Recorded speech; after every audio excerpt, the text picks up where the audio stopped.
तो अभी तक हमने देखा था कि लीन ने सूत्रा पवेलियन के एल्डर को हरा दिया था और इस तरह से वो वहाँ के फर्नेस को बहुत ही आसानी से लेकर आ गया था। इसके बाद अगले सीन में हम देखते हैं कि वो इस फर्नेस को लेकर जुलिन के पास में आ गया होता है, जहाँ पर इसे देखते ही जुलिन इसके ऊपर अपने आइसोलेशन बैन वाले पावर का यूज कर देता है, जिसके बारे में असल में उसे मुआन ने ही सिखाया था। इसके बाद वो लीन को बताने लगता है कि मास्टर ने ही मेरी जान बचाई थी और इसीलिए मैंने इलेक्सिर फॉर्मेशन के बारे में जो कुछ भी सीखा है वो असल में मास्टर मुआन ने ही मुझे सिखाया था। इसीलिए जुलिन कहने लगता है कि इस समय मेरी मास्टर परेशानी में है और अब मैं भी उनके फेवर को चुकाने के लिए अपना बेस्ट दूंगा। अब इतनी बात कहने के बाद हम देखते हैं कि वो यहाँ पर अपने पावर का यूज करने लगता है और इस तरह से उसने यहाँ पर एक फॉर्मेशन को ओपन कर दिया था। फिर वो लीन को बताता है कि यह फॉर्मेशन मास्टर के सीक्रेट रूम से कनेक्टेड है, जिसके बारे में अभी तक और कोई नहीं जानता। इसीलिए मैं अब यहाँ पर बाहर गार्डिंग करने वाला हूँ, ताकि अगर यहाँ पर कोई भी प्रॉब्लम हो तो मैं इसके बारे में मास्टर को बता सकूँ। जिसके बाद हम देखते हैं कि लीन भी इसकी बात मानने के लिए रेडी हो गया था और फिर वो तुरंत ही फॉर्मेशन के अंदर एंटर कर जाता है। अब इसके वजह से हम देखते हैं कि वह सीधे मुआन के पास में पहुंच गया था, जहां पर कि उसे देखते ही मुआन भी काफी खुश हो जाती है। लेकिन इसी के साथ हम देखते हैं कि उसे लीन के बारे में चिंता होने लगती है और इसीलिए वो उससे पूछती है कि कहीं तुम इंजर्ड तो नहीं हुए। तब इस पर लीन उसे कहता है कि तुम इसके बारे में बिल्कुल भी चिंता मत करो, क्योंकि अब इसके मदद से मैं तो 7 हेवनली फर्नेस के पावर को एक्टिवेट कर सकता हूँ। जिसके बाद हम देखते हैं कि मुआन भी अब इसके लिए रेडी हो गई होती है और वो बताने लगती है कि इस ट्रेजर को यूनिटियन सेक्ट के फाउंडर के द्वारा फोर्स किया गया था, जिसके वजह से इन हजारों सालों में इसके अंदर बहुत सारी सोल पावर कलेक्ट हुई है। फिर वो बताने लगती है कि इलेक्सिर को रिफाइन करते समय वे सभी एक साथ में काम करते हैं, जिसकी पावर असल में हेवन के बराबर होती है। लेकिन अब तो हमारे पास में फर्नेस तालिस्मन भी है और अब इसीलिए हमें केवल उस समय का वेट करना है जब वो इलेक्सिर को बनाना शुरू करेंगे। इसके बाद वो कहने लगती है कि हम चुपके से 7 हेवनली फर्नेस को ट्रिगर करेंगे और इस तरह से हम उसके सोल पावर में से कुछ हिस्सों को ले लेंगे, क्योंकि उसके बाद इस तरह से वे पिल सील को बहुत ही आसानी से ओपन कर सकते हैं। जिसके बाद हम देखते हैं कि लिन भी इसकी बात मानने के लिए रेडी हो गया था और फिर वो कहने लगता है कि यह फर्नेस तो हेवन कैप्शन फर्नेस में से एक है। लेकिन तभी इसके बारे में सुनते ही मुआन उसे कहती है कि नहीं, ऐसा बिल्कुल भी नहीं है, बल्कि इस अल्केमी फर्नेस को खुद मैंने ही क्रिएट किया था, जो कि बिल्कुल ही 7 हेवनली फर्नेस के जैसी है। इसके बाद वो कहने लगती है कि मैंने तो इसे लास्ट रिजॉर्ट के रूप में यूज करने का प्लान किया था, लेकिन सीनियर टियानजुंग ने मुझे कुछ और करने के लिए फोर्स किया, जिसके बाद इस फर्नेस को मैंने गाइड के रूप में ले लिया। और अब इतनी बात कहने के बाद हम देखते हैं कि वो उसके लाए गए फर्नेस तालिस्मन का भी यूज करने के लिए रेडी हो गई थी, ताकि इस तरह से वो पिल सील को ओपन करने में इसकी हेल्प कर सके।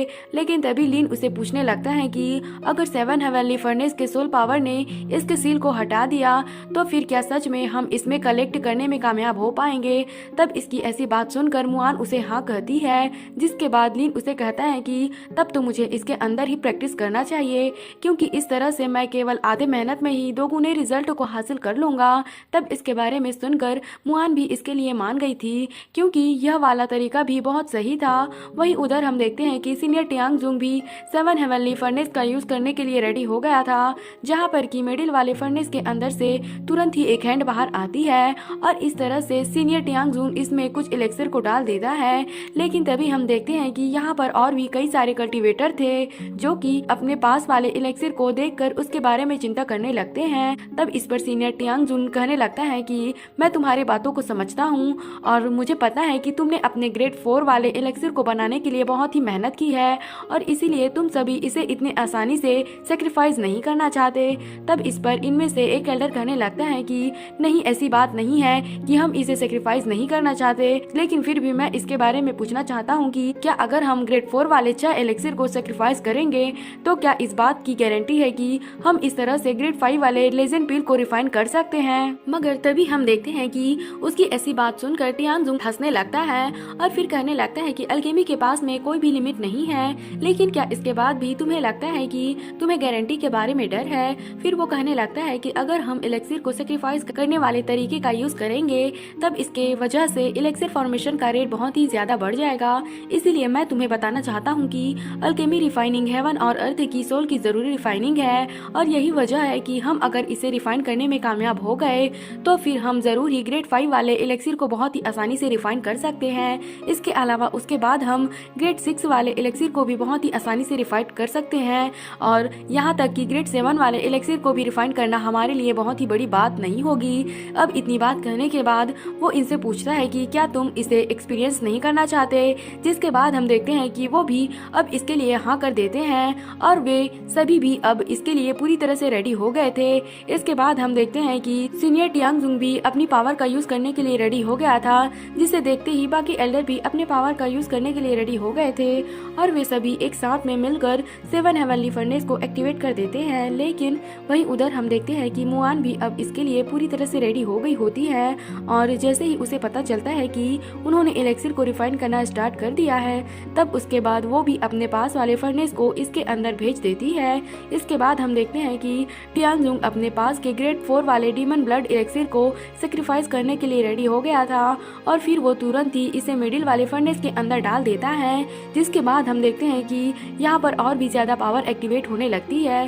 तभी इसके बारे में पता चलने पर उधर मुआन भी अपने पावर का यूज करने लगती है, जिसके बाद हम देखते हैं कि मुआन का यह तरीका बिल्कुल सही तरीके से काम कर रहा था और इसीलिए वो इस बात से काफी खुश हो जाती है। तभी लीन भी कहने लगता है कि इसका अल्केमी स्किल तो बहुत ही रेयर है, जिसके बाद मुआन उसे बताती है कि सीनियर टियांगजुंग एक अल्केमी विजार्ड है और इलेक्सिर का सेक्रीफाइस करने वाला आर्ट को उसी ने क्रिएट किया था, जिसका यूज करके वो लो लेवल वाले इलेक्सिर को हाई लेवल के इलेक्सिर में रिफाइन कर देते हैं। वहीं उधर हम देखते हैं कि सीनियर टियांगजुंग बाकी एल्डर से भी अपने पास वाले इलेक्सिर को सेक्रीफाइस करने के लिए कहता है, जिसके बाद हम देखते हैं कि इसके बारे में सुनकर वो भी इसके लिए पूरी तरह से रेडी हो गए थे और वे भी एक एक करके अपने पास के ग्रेड 4 वाले इलेक्सिर को सेक्रीफाइस करने लगते हैं। तभी हम देखते हैं कि वे जैसे जैसे इलेक्सिर को सेक्रीफाइस कर रहे थे, इसके वजह से यहाँ की पावर और भी ज्यादा बढ़ती जा रही थी। वहीं हम देखते हैं कि लीन भी इसका पूरा फायदा उठा रहा था और वो इसके अंदर कल्टीवेशन प्रैक्टिस कर रहा होता है, मगर तभी हम देखते हैं कि फर्नेस के ऊपर लगी हुई सील भी हटने लगती है, जिसके बारे में जानकर मुआन इस बात से काफी ज्यादा खुश हो जाती है। इसके बाद वो लीन से कहती है कि इसमें तो ग्रेड 7 वाली जिंक पिल है, जिसके बाद हम देखते हैं कि लीन अब और भी ज्यादा अच्छे तरीके से कल्टीवेशन करने लगा था। लेकिन तभी सीनियर टियांगजुंग को फील होने लगता है कि यहाँ पर कोई गड़बड़ है, क्योंकि इन्होंने तो यहाँ पर ग्रेड 4 वाले इतने सारे इलेक्सिर को सेक्रीफाइस कर दिया है, जबकि इसके बाद भी यहाँ की स्पिरिचुअल पावर बहुत ही कम है। अब इसीलिए हम देखते हैं कि वो तुरंत यहाँ पर अपने फॉर्मेशन को यूज करने के लिए रेडी हो गया था, ताकि इस तरह से वो इसके बारे में समझ सके। तब इसे देखते ही मुआन इसके बारे में पता चलने से पहले ही अपने कनेक्शन को काट देती है। लेकिन फिर वो लिन से कहती है कि तुम इसके बारे में बिल्कुल भी चिंता मत करो, क्योंकि मैं इसके बारे में कुछ ना कुछ जरूर करूंगी। इसके बाद हम देखते हैं कि मुआन यहाँ से बाहर जाने का डिसाइड करती है, लेकिन सियान के लोग उसे यहाँ से बाहर जाने की परमिशन नहीं देते। तब इस पर मुआन उसे कहती है कि मैं सीनियर टियांगजुंग की हेल्प करने के लिए जा रही हूँ, और क्या इसके बाद भी तुम्हारी इतनी हिम्मत है कि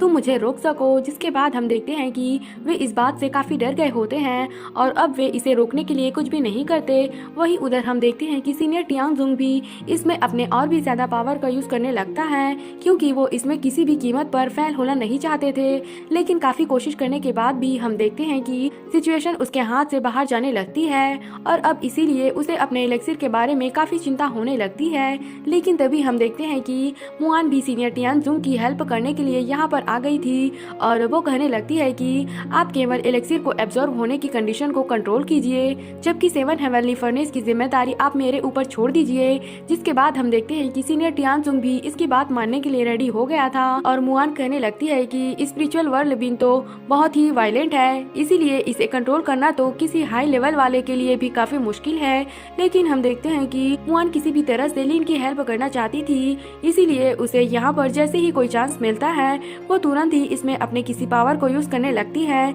जिसके बाद हम देखते हैं कि सीनियर टियांगजुंग आखिरकार ग्रेड 5 वाले इलेक्सिर को रिफाइन करने में कामयाब हो गया था और अब इसीलिए इसे देखकर वो इस बात से काफी खुश हो जाता है। लेकिन तभी हम देखते हैं कि मुआन अब यहाँ से लीन के लिए ज्यादा कुछ नहीं कर सकती थी, इसीलिए वो कहती है कि अब तुम्हें जो भी करना है खुद ही करना होगा। लेकिन वहीं अब हम देखते हैं कि फर्नेस के ऊपर से भी सील हट गई थी और इसीलिए ग्रेड 7 वाली पील वहाँ से बाहर आ गई होती है। जिसके बाद हम देखते हैं कि लीन ने भी तुरंत इसे ले लिया था और अब इस तरह से वो यहाँ पर अपने मेन बॉडी को भी समन करने के लिए रेडी हो गया था। जिसके बाद हम देखते हैं कि उसकी मेन बॉडी जैसे ही यहाँ पर आने लगती है, उसकी आइश पावर यहाँ चारों तरफ फैलने लगती है और इसकी वजह से पूरी जगह फ्रीज होने लगी थी। लेकिन फिर हम देखते हैं कि आखिरकार उसकी मेन बॉडी बाहर आ गई होती है और अब इसीलिए वे दोनों एक साथ में कंबाइन होने लगते हैं। तभी उधर जूलिन देखता है कि सियान यहाँ पर आ रहा है, इसीलिए जूलिन ने जल्दी से यहाँ से अपने फॉर्मेशन को हटा दिया था ताकि उसे इसके बारे में कुछ भी पता मत चले।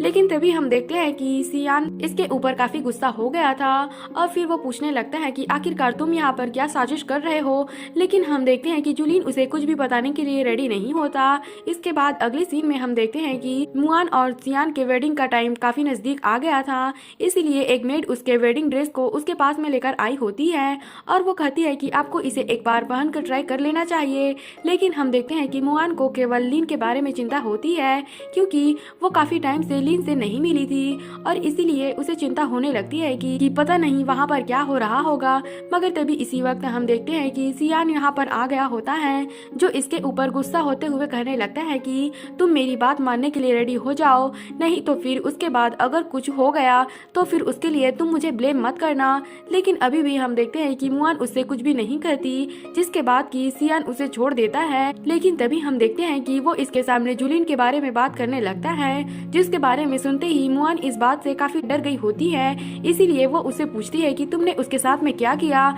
जिसके बाद में हम देखते हैं कि वो जूलिन की डेड बॉडी को उसके सामने रख देता है और कहने लगता है कि जब तुम सीनियर टियानजुंग की हेल्प करने के लिए चली गई थी, तब उसके बाद मैंने उससे सिचुएशन के बारे में पूछने के लिए कोशिश किया, लेकिन काफी कोशिश करने के बाद भी उसने तुम्हारे बारे में कुछ भी नहीं बताया। इसी वजह से हम देखते हैं कि उसने उसके ऊपर सोल सोर्स का यूज किया था, क्योंकि ऐसा करने के अलावा इसके पास में और कोई ऑप्शन नहीं होता। लेकिन यह सुनते ही मुआन गुस्सा होते हुए कहने लगती है कि ऐसा करने की तुम्हारी हिम्मत कैसे हो गई। लेकिन इसके बाद भी हम देखते हैं कि सियान को किसी भी चीज के बारे में कोई चिंता नहीं होती और वो कहने लगता है कि यह तो यूंटियान सेक्ट है, इसीलिए मैंने उसे मार दिया तो क्या हुआ, क्योंकि अगर मैं चाहूँ तो मैं तुम्हें भी बहुत ही आसानी से मार सकता हूँ। इसके बाद वो कहने लगता है कि तुम मेरे पीठ पीछे कुछ भी करने की कोशिश मत करो, नहीं तो उसके बाद फिर जो भी होगा उसकी जिम्मेदारी तुम्हारी होगी। जिसके बाद हम देखते हैं कि मुआन इससे काफी परेशान हो गई थी, क्योंकि वो जूलिन को बचाने के लिए कुछ भी नहीं कर पाई। लेकिन वहीं उधर हम देखते हैं कि लिन भी नेशन सोल को कंज्यूम करने के लिए कोशिश कर रहा था, जहाँ पर हम देखते हैं कि यह प्रोसेस इतनी भी आसान नहीं होती और इसीलिए उसे यहाँ पर काफी दिक्कत हो रही थी। लेकिन अभी भी हम देखते हैं कि लिन इतने आसानी से हार मानने वाला नहीं होता और वो किसी तरह से इसके एनर्जी को कंट्रोल करने की कोशिश करने लगता है। लेकिन इसके बाद भी हम देखते हैं कि यह चीज काफी खतरनाक होती है और तभी हम देखते हैं कि लिन के मुंह से ब्लड भी आने लगता है। लेकिन फिर अगले सीन में हम देखते हैं कि पूरे यूंटियान सेक्ट को बहुत ही शानदार तरीके से सजा दिया गया था, क्योंकि आखिरकार अब सियान और मुआन की वेडिंग का टाइम आ गया था। इसीलिए हम देखते हैं कि यहाँ पर और भी सेक्टर के बहुत सारे एल्डर आए होते हैं, जो कि यूंटियान सेक्ट और मुआन की खूबसूरती के बारे में ही बात कर रहे थे। वहीं हम देखते हैं कि सियान भी मुआन के साथ में सबका वेलकम करने के लिए गेट के ऊपर खड़ा था। लेकिन हम देखते हैं कि मुआन को अभी भी केवल लिन के बारे में चिंता होती है और इसीलिए वो यहाँ पर काफी उदास लग रही थी। तभी इसी बीच हम देखते हैं कि मास्टर लू भी यहाँ पर आ गया था, इसीलिए यूंटियान सेक्ट के सभी मास्टर उसका वेलकम करने लगते हैं। तभी मास्टर लू कहने लगता है कि जो स्टेट में तुम्हारा काफी नाम है और इसीलिए मैं उम्मीद करता हूँ कि हम एक दूसरे से काफी सारी चीजों के बारे में सीखेंगे। तब इस पर वो मास्टर कहता है कि तुम तो मुझसे भी ज्यादा एडवांस हो और इसीलिए मैं उसके बारे में कुछ भी नहीं बोल सकता। इसके बाद हम देखते हैं कि वो यहाँ से अंदर जाने के लिए रेडी हो गए थे, जहाँ पर कि मास्टर लू को देखकर सियान उनका वेलकम करने लगता है। तभी मास्टर लू कहने लगता है कि यह तो सच में लिंगू का बेटा होने के लिए काबिल है और इसे देखने से ऐसा लगता है कि वह काफी टैलेंटेड भी है। लेकिन हम देखते हैं कि मुआन अभी भी अपना मुंह लटकाए खड़ी होती है, इसलिए इसे देखते ही वे सभी तुरंत यहाँ से आगे चले जाते हैं। लेकिन तभी इसके वजह से हम देखते हैं कि सियान मुआन के ऊपर काफी गुस्सा होने लगा था और वो कहने लगता है कि तुम अभी भी मेरी बात मानने के लिए रेडी हो जाओ, नहीं तो फिर मैं तुम्हारे किसी भी जान पहचान वाले को नहीं छोड़ूंगा। लेकिन अभी भी हम देखते हैं कि मुआन इसके बारे में कुछ भी नहीं करती और वो केवल यहाँ पर लिन के आने का इंतजार कर रही होती है। इसके बाद अगले सीन में हम देखते हैं कि यहाँ का दावत भी शुरू हो गया था, इसीलिए वे दोनों भी सबके सामने से होते हुए वेडिंग के लिए जाने लगते हैं, जहाँ पर हम देखते हैं कि इन दोनों को देखकर सभी काफी खुश हो गए थे और वे कहने लगते हैं कि इन दोनों की जोड़ी तो सच में बहुत ही अच्छी है। लेकिन अभी भी हम देखते हैं कि मुआन के चेहरे पर बिल्कुल भी कोई मुस्कान नहीं होती और वो सोचने लगती है कि आखिरकार लिन यहाँ पर कब आएगा। तभी एक मास्टर कहने लगता है कि आज तुम दोनों का डबल कल्टीवेशन सेरेमनी है, इसीलिए आज का दिन यूंटियान सेक्ट के लिए काफी खास है और इसीलिए सभी यहाँ पर एंजॉय करेंगे। फिर वो कहने लगता है कि अब तुम कॉन्ट्रैक्ट बनाने के लिए पूरी तरह से रेडी हो जाओ, क्योंकि मैं अब इसमें ज्यादा देरी नहीं करना चाहता। जिसके बाद हम देखते हैं कि इस बात से सियान तो काफी खुश हो रहा था, लेकिन वही मुआन अभी भी काफी उदास होती है। तभी एक मास्टर कहने लगता है कि हम कल्टीवेटर के पास में सेलिब्रेट करने के लिए ज्यादा मौके नहीं होते, इसीलिए मैं चाहता हूँ कि तुम दोनों जल्दी से इस वाइन को पी लो। लेकिन हम देखते हैं कि मुआन अभी भी ऐसा करने के लिए रेडी नहीं होती, जिसे देखकर सियान कहता है कि तुम मेरे साथ में ऐसा करने की कोशिश मत करो। जिसके बाद में हम देखते हैं कि यहाँ पर आए हुए सभी एल्डर इसके बारे में बात करने लगते हैं और कहने लगते हैं कि यहाँ पर हो क्या रहा है। लेकिन तभी हम देखते हैं कि एक मास्टर मुआन के ऊपर अपने पावर का यूज करने लगता है ताकि वो जबरदस्ती वाइन को